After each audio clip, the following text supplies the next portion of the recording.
जय गौ जय श्री समाज भक्तमंडली भक्तिवती नायिका गौर सुंदरेर काছে গৌরাঙ্গের অন্তরঙ্গ ভক্তরা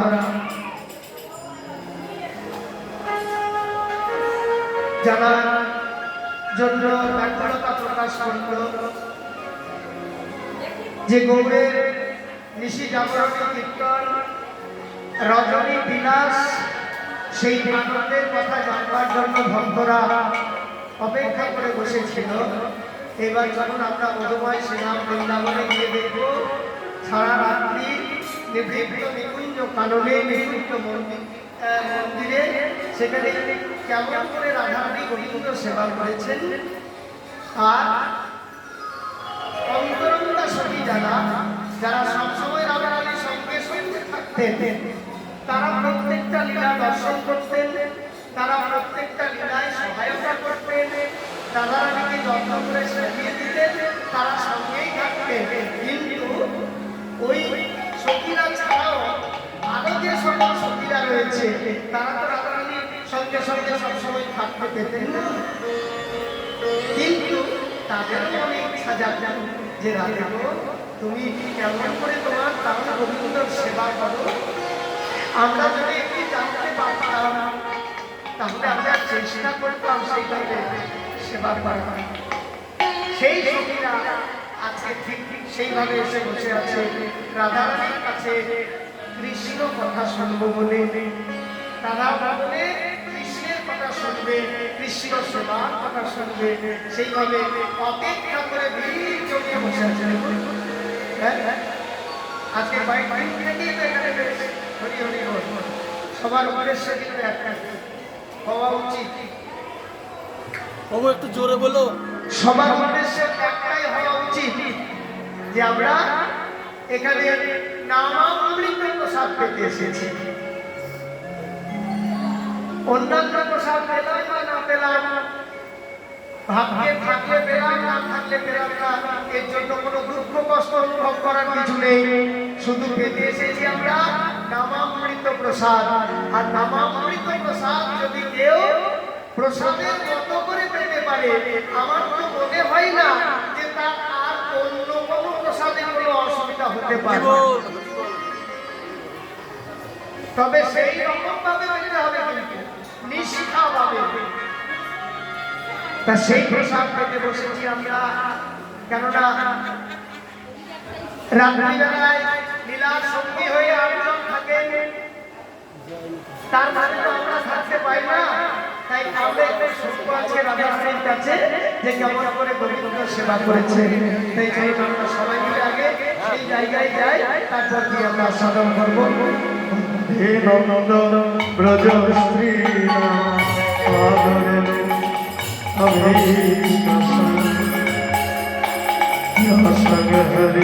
কত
সবাই এসে অপেক্ষা করছে সঙ্গীরা। আমরা জানি 8 জন প্রধান সঙ্গী, তাই তো 8 জন সঙ্গী ললিতা, বিশাখা, চিত্রা, চন্দ্রমল্লিকা, সুদেবী, রঙ্গদেবী, তুঙ্গবিদ্যা, ইন্দ্ররেখা। এই 8 জন সঙ্গী ছাড়া এক এক জায়গায় আবার আরো 8 জন করে সঙ্গী ছিল। তার কারণ ছিল মানে রাধারানী যেমন শ্যাম সুন্দরের সেবা ছাড়া নিজের সেবা জানতেন, নিজেকে কেমন করে যত্ন করতে হবে, নিজের চুলটা কেমন করে আঁচড়াতে হবে, নিজে কেমন করে কাপড়ের প্রচার করতে হবে, রাধে রাধে এটা তুমি জানতেন না। রাধে রাধে রাধে আবার রাধে শ্যাম সুন্দরকে কেমন করে সাজাতে হবে, এটা আবার তার থেকে ভালো ভালো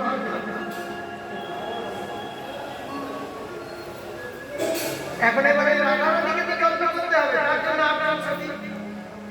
আটজন সখী মিলে আবার কি সুন্দর দেখুন, ওই আটজন সখী আবার রাধারানীকে সাজাতে জানতো, নিজেরা সাজতে জানতো।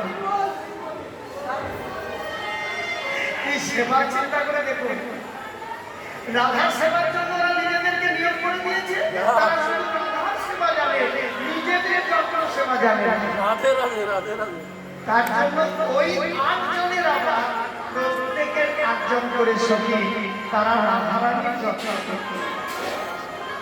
কি সুন্দর দেখুন, এর থেকে শিক্ষা আছে বাবা, ভক্ত ভগবানের সেবা জানে, আমি ভগবানের সেবা জানি না, আমি যদি একটু ভক্তের সেবা করতে পারি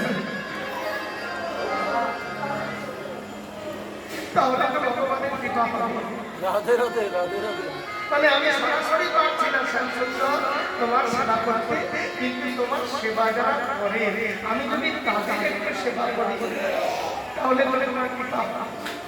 ঠিক এইভাবে দেখুন, রাধারানী নিজের সেবা করে না, ললিতা বিশাখা আদি অষ্টসখী তার সেবা করে। তারা আবার নিজের সেবা জানে না, তাদের সেবা করে যে সখীরা, আজকে তারা এসে দরজায় অপেক্ষা করে বসে আছে। তারা তো ভিতরে যাওয়ার মতো সময় তাদের হয় না, রাধারানী গোবিন্দের সঙ্গে কখন কোন লীলা করছে সব লীলা সঙ্গী হওয়ার মতো অবকাশ তাদের নেই, তাই তারা সারা রাত্রির পর এসে দরজার কাছে বসে আছে, রাধারানীর কাছে অপেক্ষায়। তাদেরও আজকে গোবিন্দ সেবা কেমন করে করলি, আজকে গোবিন্দকে কোন সাজে সাজিয়েছিলি আমাদের কাছে একটু বর্ণনা কর। এই জন্য অপেক্ষা করে বসে আছে সেই কুঞ্জের বাইরে প্রত্যেক স্বতন্ত্রী সখী বলা হচ্ছে দেখতে। তাই চলুন আমরা এবার আস্তে আস্তে লীলার দিকে এগিয়ে যাই।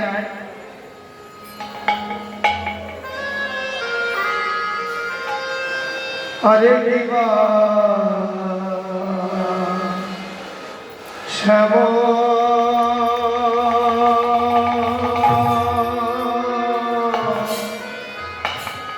শ্যামলা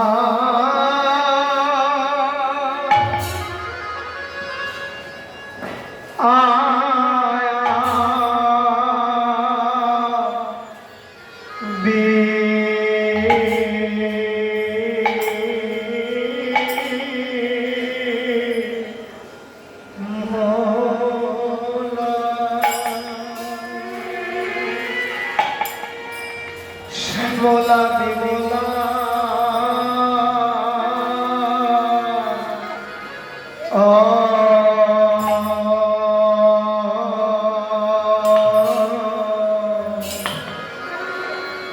অবলা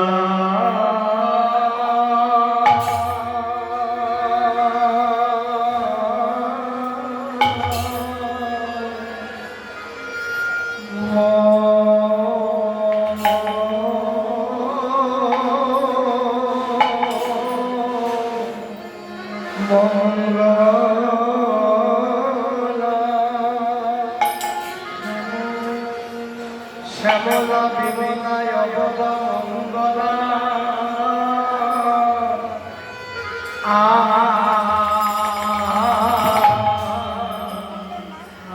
আইলা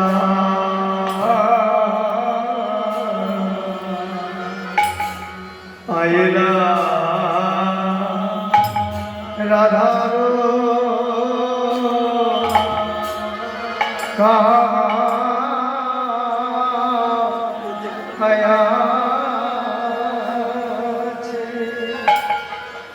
আইলা রাধার কাছে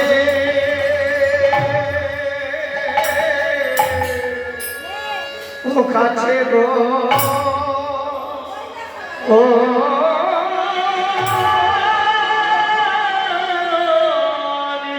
কথা শোনে গো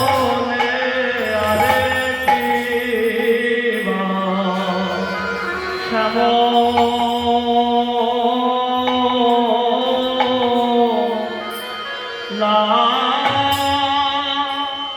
আয়া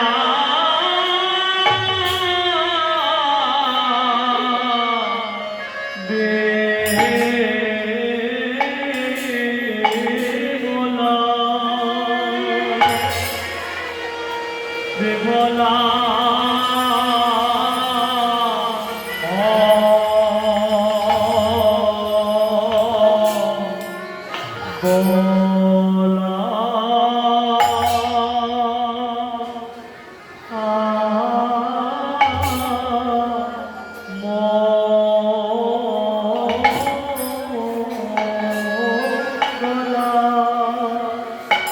শ্যামলা বিমলা অবলা মঙ্গলা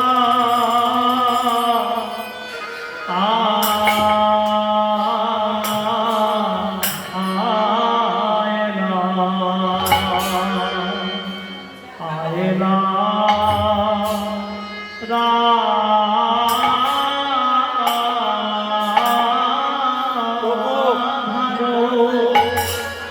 আয়লা রাধারো কাছে ও কাছে গো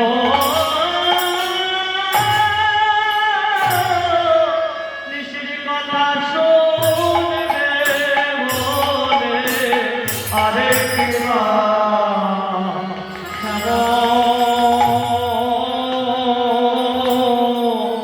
লা আয়া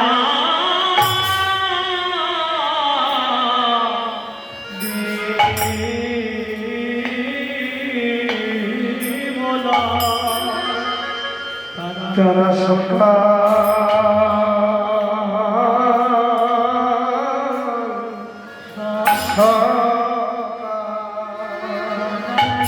সকালে সকাল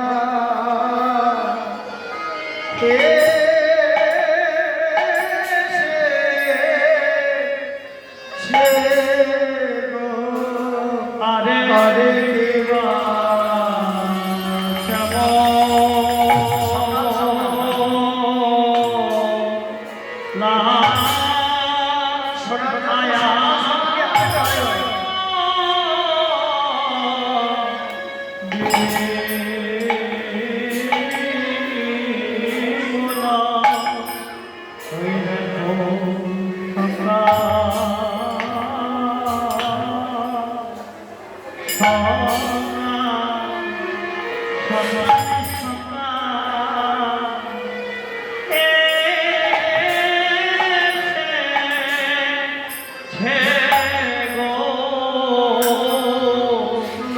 কৃষ্ণ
শুনবে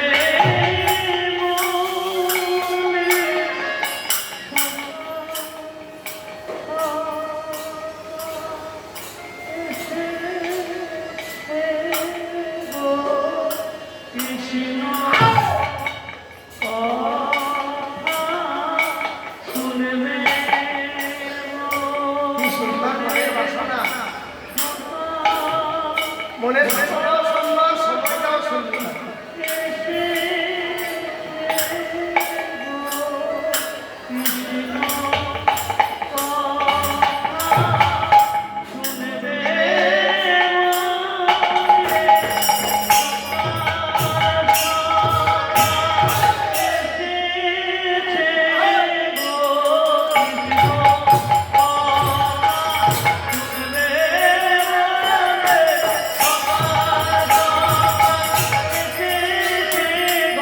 কৃষ্ণ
আরে কেবা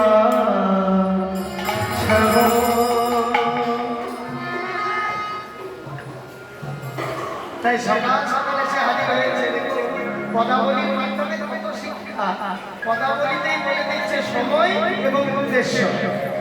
রাধে রাধে রাধে সময় রাধে এবং উদ্দেশ্য দুটোই বলে দিচ্ছে পদাবলী। সময়টা হচ্ছে সকাল সকাল,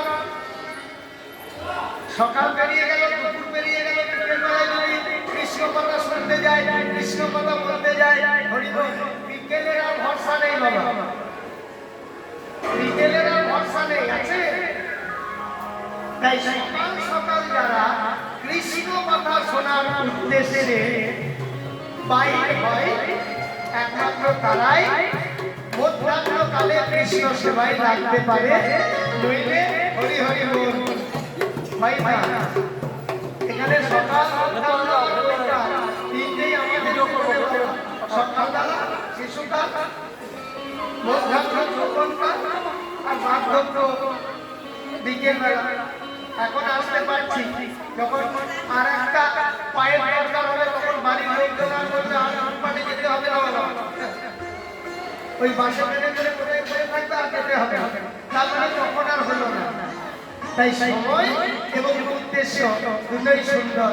সকাল সকাল কৃষ্ণ কথা শুনবার জন্য দেখো শ্যামলা বিমলা ও গয়মলা মঙ্গলা আহিলা ধরছে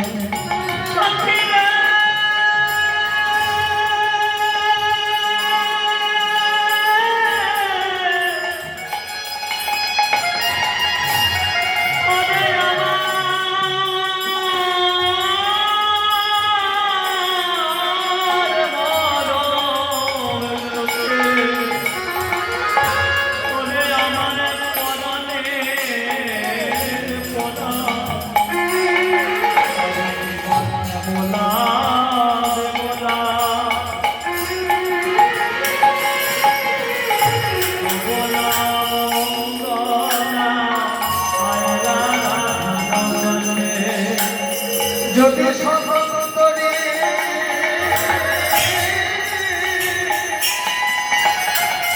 তথাপি না ধরে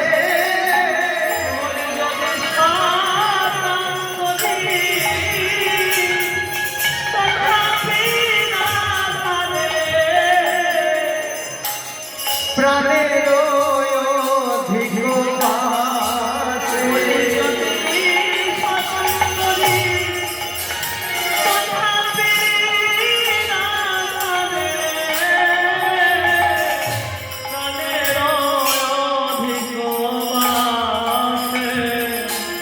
যে প্রাণের চেয়ে ভালোবাসে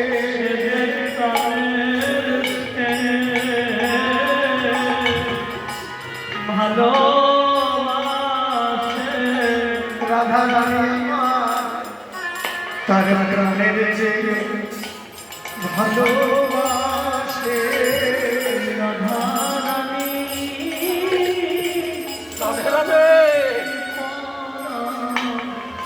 রাধে রাধে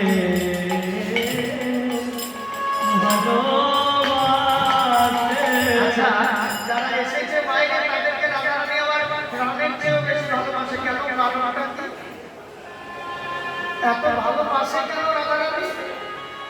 সারাদিন ললিতা বিশাখা চিত্রা চন্দ্রবতীকা শ্রীদেবী রঙ্গদেবী তারা সেবা করলো, যত্ন করলো, সাজিয়ে দিল, তখন জল আনতে যাবে তখন কি করবে সবকিছু তারা করলো। আর এখন বাইরে যারা বসে রয়েছে তাদেরকে প্রাণের চেয়েও বেশি ভালোবাসে কেন? তাদেরকে ভালোবাসার কারণ হচ্ছে তারা কৃষ্ণ কথা বড় ভালোবাসে,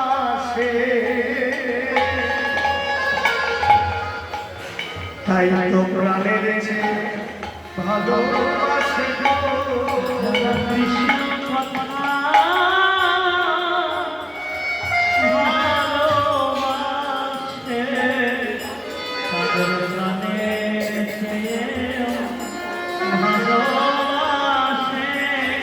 কৃষ্ণ কথা শুনবে যারা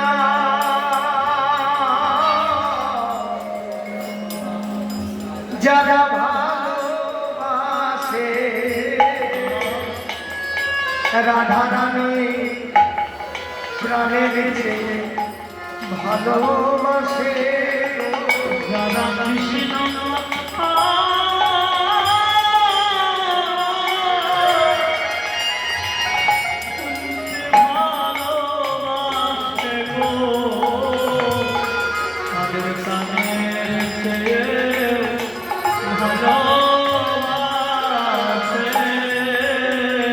যারা যারা কৃষ্ণ কথা শুনতে ভালোবাসে তারাই আমার রাধারানীর প্রাণের চেয়েও প্রিয়।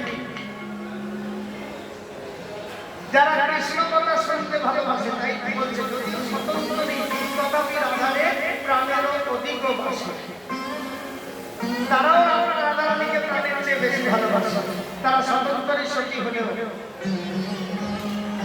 এইরকম প্রাণে প্রাণে মিলন না হলে হলে প্রাণে প্রাণে যদি আকর্ষণ না হয় বাবা, তাহলে মূল জিনিসটা উৎপন্ন হবে কি করে?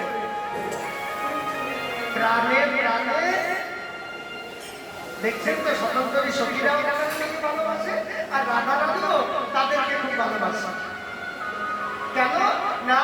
রাধার বদলে তারা কৃষ্ণ কথা শুনবে, এই জন্য তারা ভালোবাসে, আর রাধা রানী তাদেরকে ভালোবাসে, তারা আমার মধুর কথা মন দিয়ে রাধে শুনবে। রাধে রাধে রাধে। তাই গৌরে প্রেমানন্দে হরি হরি হরি। এই জগতে যারাই আমার প্রাণ গোবিন্দের কথা শুনতে ভালোবাসে, জেনে রাখুন তারা সবাই রাধা রানীর প্রিয়। তবে শুনতে ভালোবাসতে হবে, কিন্তু ভালোবাসি এই কথাটা বলা যতটা সহজ, ভালোবাসা অতটা সহজ নয়। আমি ভালোবাসি, ভালোবাসা খুব কঠিন কথা কিন্তু। আমি ভালোবাসি, গৌরকে ভালোবাসি, আমি কৃষ্ণকে ভালোবাসি। আচ্ছা, তুমি যদি ভালোই বাসতে, তুমি যদি ভালোই বাসো, ভালোবাসার বাহ্যিক লক্ষণটা কি?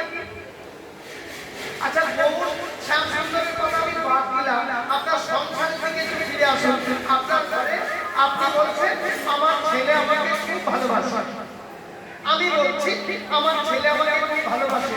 কি গো, আমার ছেলে আমাকে ভালোবাসে, তার বাহ্যিক লক্ষণটা কি?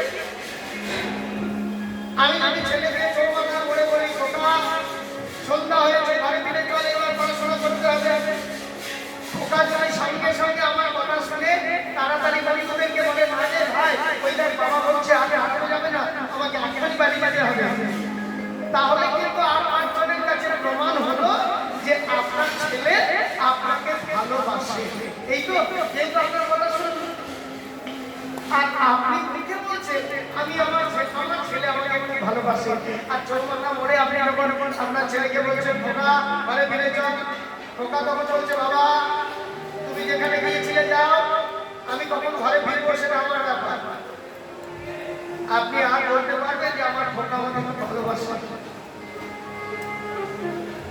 যে যাকে ভালোবাসে সে তার কথা, সে তার ন্যায় নীতি আদর্শ মেনে চলবে, এইটাই হচ্ছে ভালোবাসা বাহ্যিক একটা লক্ষণ। তাই আমি গৌরকে ভালোবাসি, আমি শ্যাম সুন্দরকে ভালোবাসি, এইটা প্রমাণ হবে তখনই যখন আমি আমার গৌরাঙ্গ মহাপ্রভুর ন্যায় নীতি আদর্শ মেনে চলার চেষ্টা করব, তবে আমি গৌরকে ভালোবাসি। এই কথাটা আমার মুখে মানা নাই, আর আমি তার নিয়ম নীতি মানলাম না, আর আমি বললাম আমি গৌরকে ভালোবাসি। এটা হচ্ছে বাইরে থেকে ভালোবাসা নামক একটা সুন্দর নামের অপব্যবহার করা। ভালোবাসা এত সহজ নয়। তাই আজকে উভয়ে ভালোবাসা, একজন কৃষ্ণ কথা বলবে বলে তাকে ভালোবাসছে শ্রোতারা, আর শ্রোতাদেরকে ভালোবাসছেন বক্তা প্রেমময়ী রাধারানী। কেননা তারা কৃষ্ণ কথা শুনতে এসেছে বলে। সকালবেলায় এসে জড়ো হয়েছে, এবং কুম্পাঞ্চলি বাবা আপনার ঘরের কাছে জড়ো হয়, এখানে কুম্পাঞ্চল নয়, চৌষট্টি জন তারা এসে ঘরের কাছে জড়ো হয়েছে। তারা একটা দুটো করে কথা বলতে বলতে একটা আওয়াজ সেখানে হচ্ছে, আর কি ভিতরে থাকতে পারবে? রাধারানী কি করেছে? রাধারানী দেখছে না এই বাংলা আমার এসে গেছে সখীরা, তাই কি করেছে? রাধারানী তার মন্দিরের দরজা খুলেই দেখছে সকাল সকাল সবাই এসে হাজির হয়ে গেছে। দেখতে শুভ গনে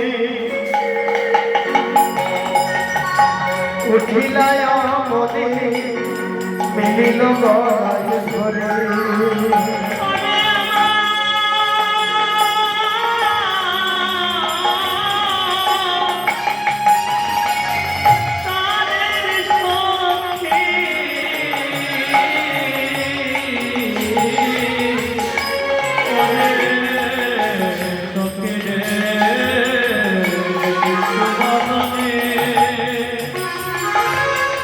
উঠিলায় মনে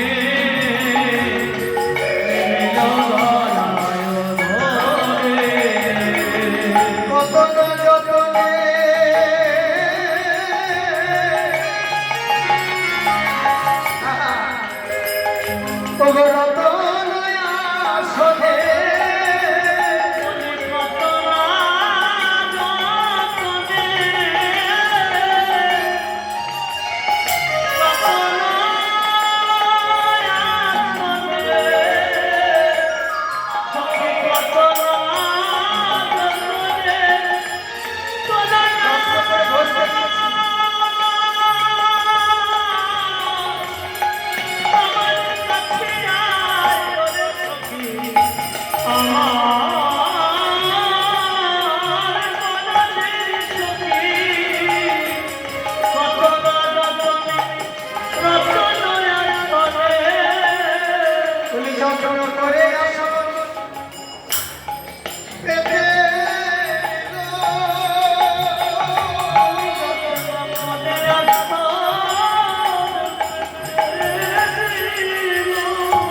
বড় যত্ন করে আসলে পেতে এলো।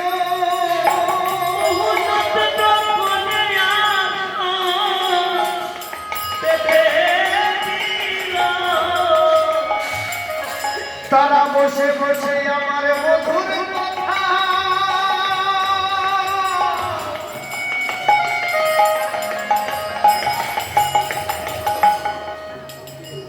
মধুর কথা শুনবে বলে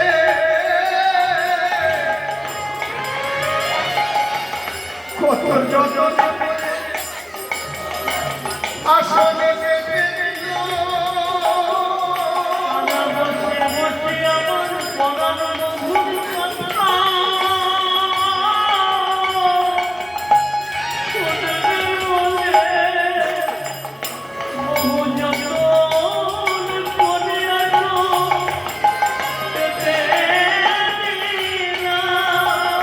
শুধু কি আসন পেতে দিল মা?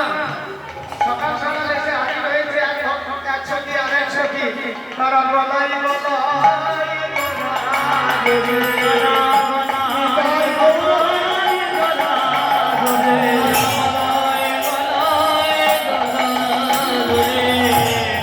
এক সখী অপর সখী গলায় এক সখী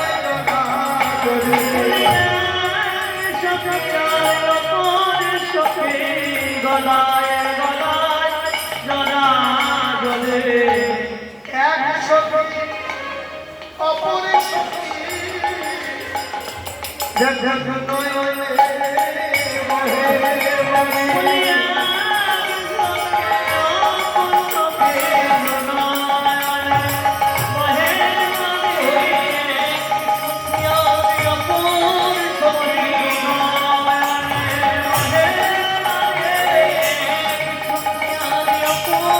সখী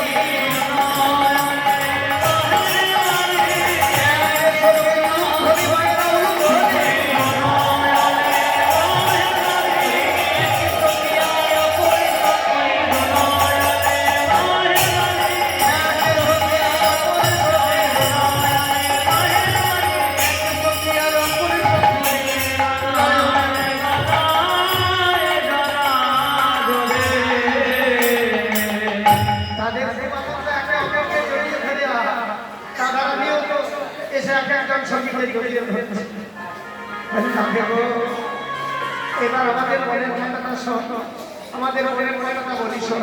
আরে রায়ের মুখ দেখি ঘুরে মহাসখী,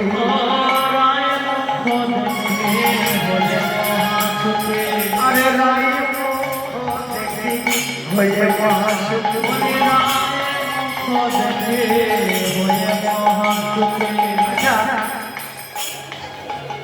মঙ্গল আরতির সময় যখন প্রথম মন্দিরে দরজা খোলে আর প্রথমেই যখন রাধারানীর বদল দর্শন হয় ও মায়েরা মনে কতটা আনন্দ হয় ভাবে দেখতে। যখনই মন্দিরে দরজা খোলে সব সুন্দর রাধারানীর এই দরজা যখন খুলে বসেছে, যারা দর্শন করে রাধা গোবিন্দের বদল, তাদের মনে একটা আলাদা অনুভব হয়। আজকে সখীদেরও তাই হয়েছে। রাধারানী যখন সখীদের কোলাহল শুনে মন্দিরের বাইরে বেরিয়ে এসেছে, রাধারানী মন্দিরের বাইরে রাধা বনসা থেকে আরে রায়ের মুখ দেখে হয়ে মহাসতী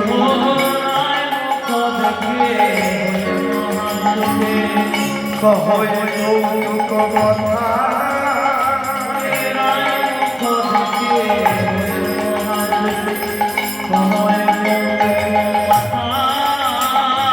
বলে রজনী মিলা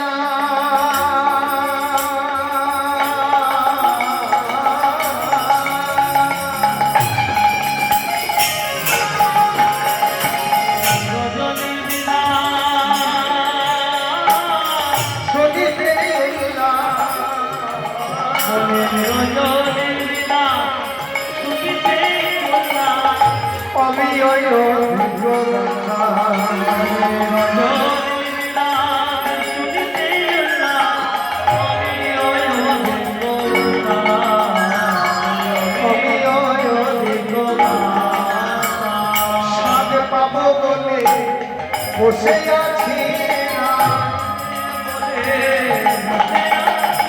সাদ পাবো বলে বসে আছি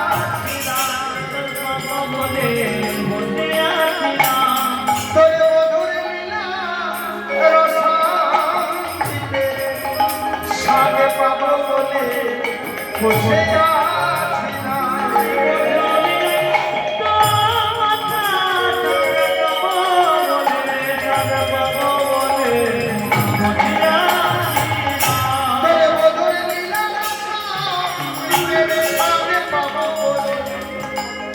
আগে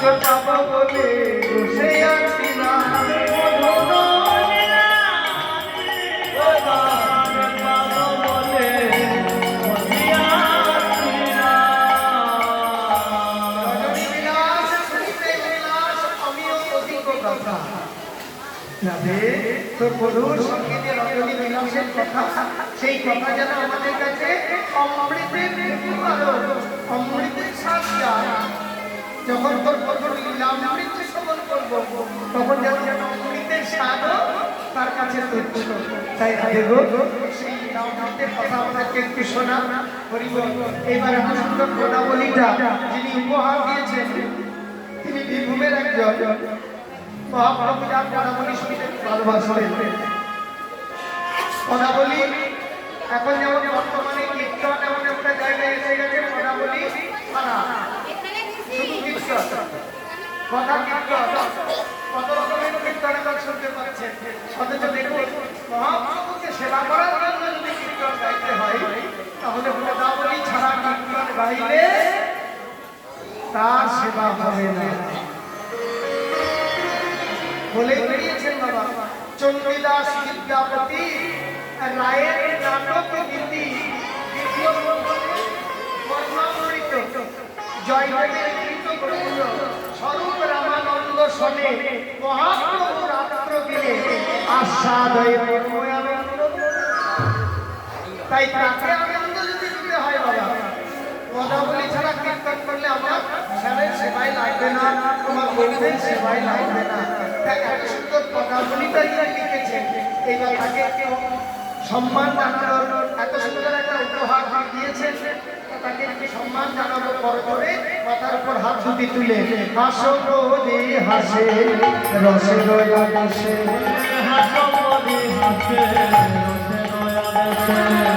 মগন হইল রাধা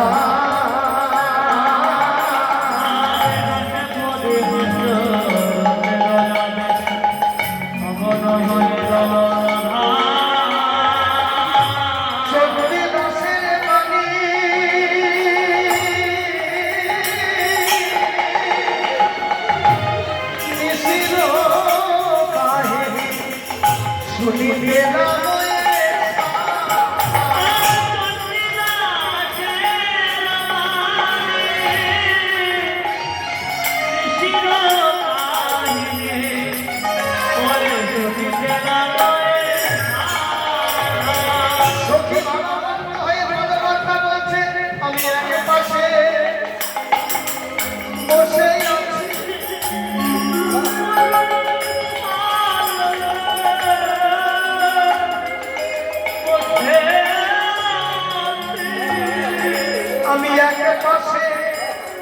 বসে আছি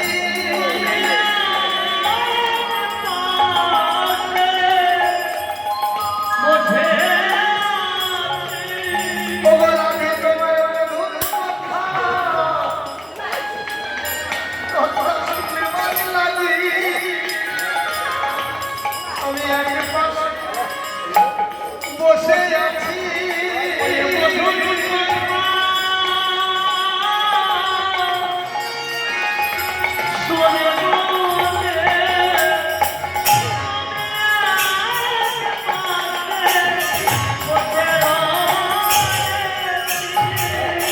দেখো যেন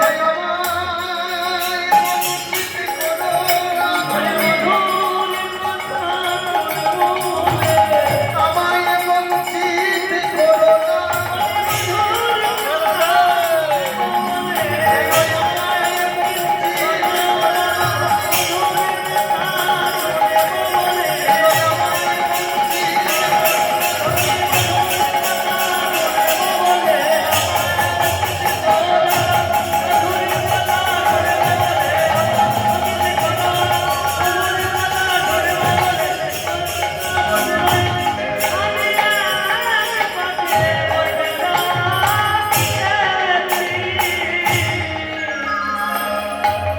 হাসো করিয়াছে রসের আবেশে মগ্ন হইল রাধা চণ্ডীদাসের বাণী ঋষির কাহিনী শুনিতে লাগবে সাধা আমার মনেরও বড় সাধ আমি আমি আমি একটু তোমাদের মধুর সঙ্গে লীলাবিলাসের কথা শুনবো আমাকে যেন বঞ্চিত করো না আমি এক পাশে বসে আছি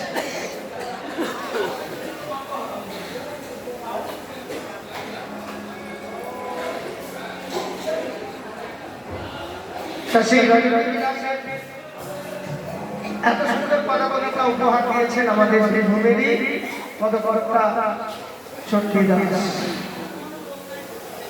তিনিও জীবনে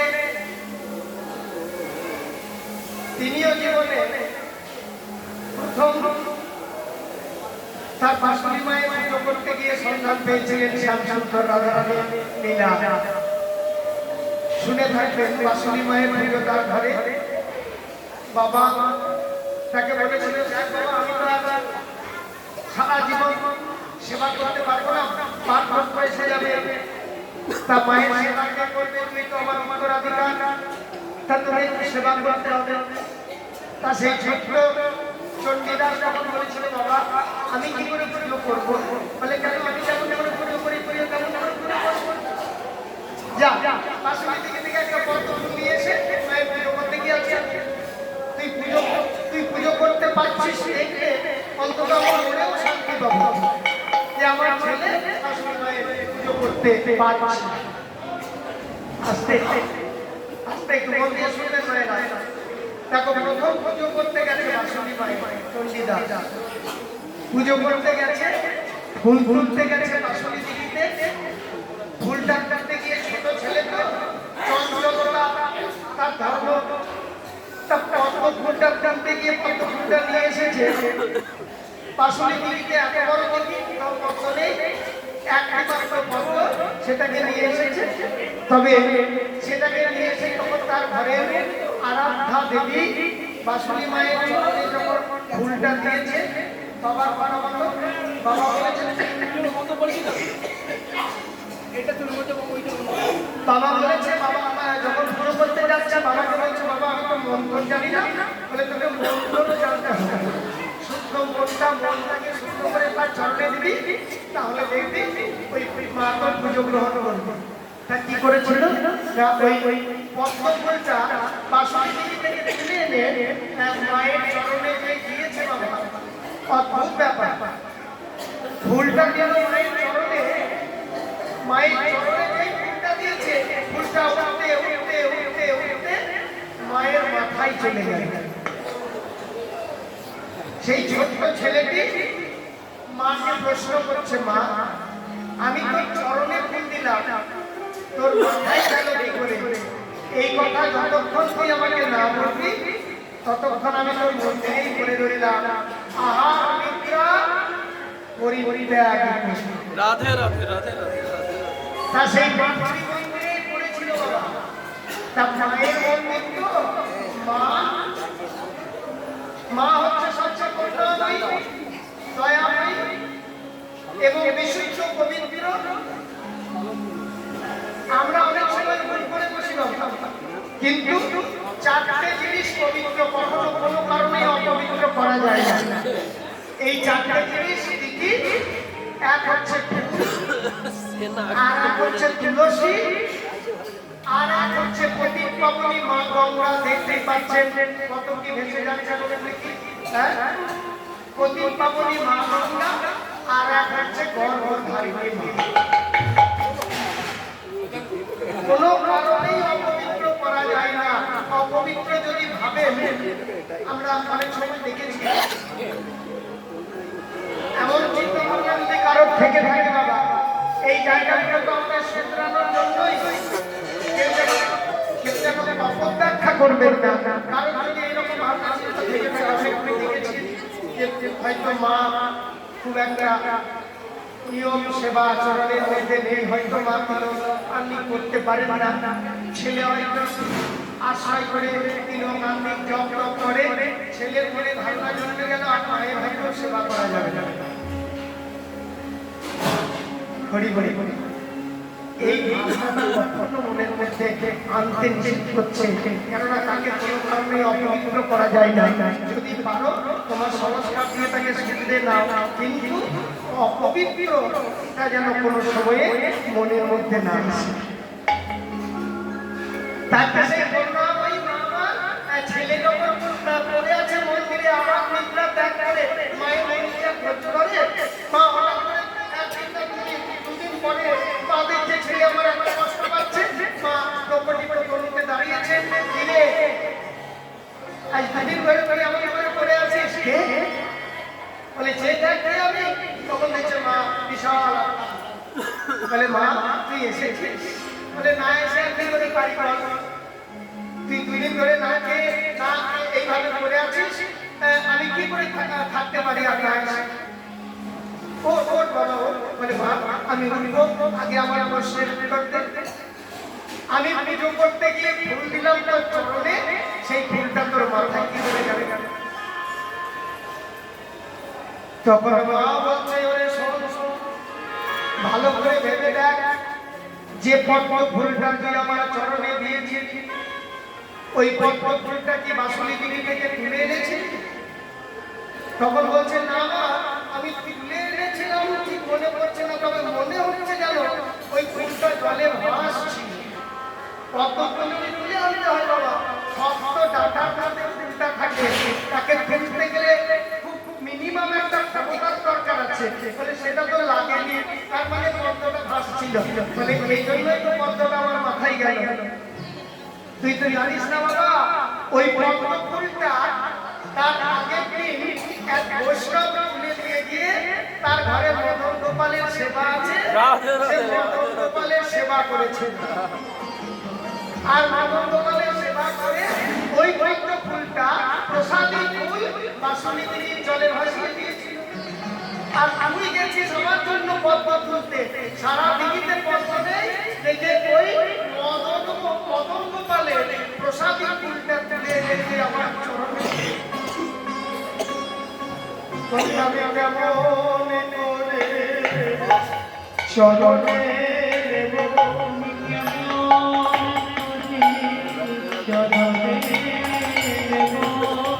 ওরে আমার মদন গোপালে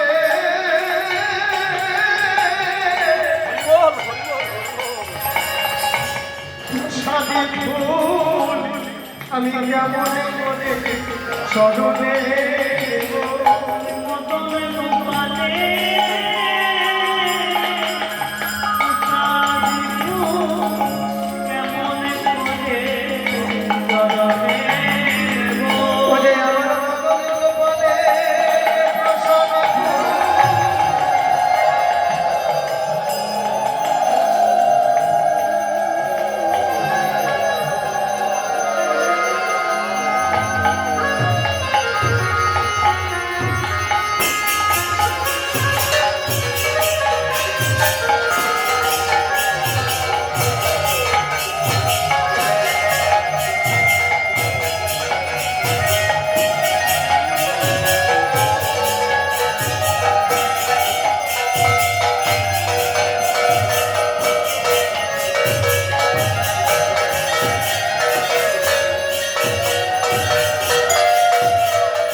সমাগত ভক্তমণ্ডলী, সময় বাঁধা আছে। একটা জায়গায় লীলা কথা বিশ্রাম দিতে হয়। লীলার কথা পরবর্তী লীলা পরিবেশন করার জন্য পরবর্তী সম্প্রদায় এসে গেছে। আজকে সেই শক্তি ভাবাপন্ন হয়ে সারাদিন রাত্রি আমরা আমার শ্যাম সুন্দর রাধারানীর লীলা কথামৃত আস্বাদন করব। আর সকল শিষ্যগণের নির্দেশে জানানো যাচ্ছে যেখান থেকে যারা যারা এসেছেন সমস্ত ভক্ত শিষ্য আমি তো তোমার চেনা চেনা লাগে তুমি সন্ধ্যাবেলায় আজকে একটি বাবার সঙ্গে বসে আমাদের একটা আলোচনার বিষয় আছে। প্রত্যেকে সন্ধ্যাবেলায় একবার আর কেউ আছে বাবার সঙ্গে দেখা করে আরো এই সময়ে সেই সময়টা একটা আলোচনা আছে। বারবার প্রত্যেককে বলা হচ্ছে যারা আছেন এখানে বা নেই তাদেরকে পরস্পর বলা বলি সবাই যেন জানতে পারে যে আজকে আনন্দের সময় সন্ধ্যাবেলায় বাবার সঙ্গে শিষ্যকর্ম নিয়ে কোনো একটা প্রসঙ্গ, সেই প্রসঙ্গটা আমরা সেখানে গিয়ে জানবো। কোনো একটা প্রসঙ্গে একটু আলোচনা আছে, সবাই যেন সেখানে উপস্থিত থেকে বাবার সঙ্গে একটু করে দেখা করবেন। সকাল থেকে সব লীলা আসলেই দেখবেন একবার করে সকলেই বলবে, বলার কথা হয়ে আছে। প্রত্যেকের কানে যাতে খবরটা পৌঁছায় যাতে বাবা প্রত্যেক সন্তানদের সাথে একটু বসে কোনো একটা বিষয় আলোচনা করতেছে।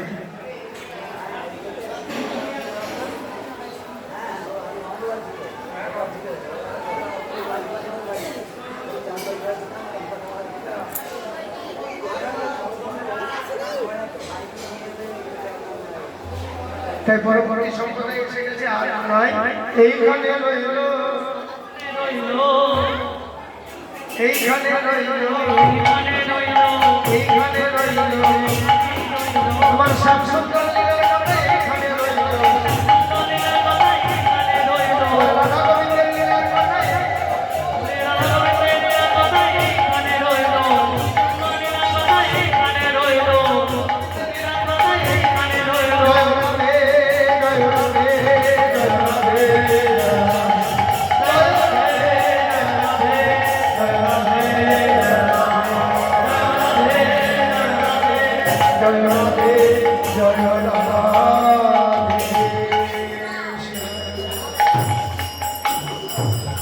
রাধে রাধে ভিডিও করছে। করুন আমি চলে যাচ্ছি এনে আপনার কাছে বসতে না না ঠিক আছে।